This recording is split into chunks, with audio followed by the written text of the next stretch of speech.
físicos matemáticos, bienvenidos a un nuevo video en el cual tenemos el siguiente problema.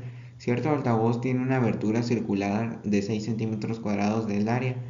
La potencia irradiada por el altavoz es de 6 por 10 a la menos 7 watts.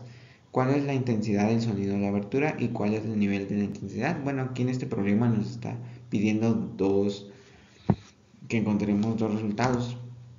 En los datos tenemos una apertura de 6 centímetros cuadrados y una potencia de 6 por 10 a la menos 7 watts. Entonces vamos a encontrar la intensidad y el nivel de intensidad. Para ello, en la intensidad dividimos los 6 por 10 a la menos 7 sobre 6 por 10 a la menos 4 metros al cuadrado.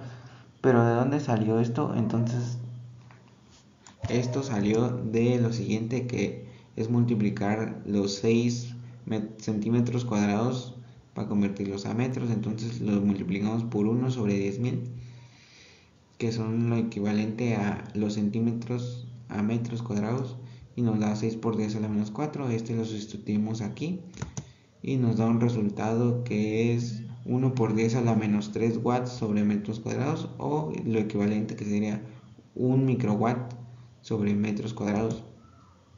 Para encontrar el nivel de intensidad, escribimos 10 logaritmo de 1 por 10 a la menos 3 watts de metros cuadrados sobre 1 por 10 a la menos 12 watts metros cuadrados, y esto nos da un resultado de 90 decibeles.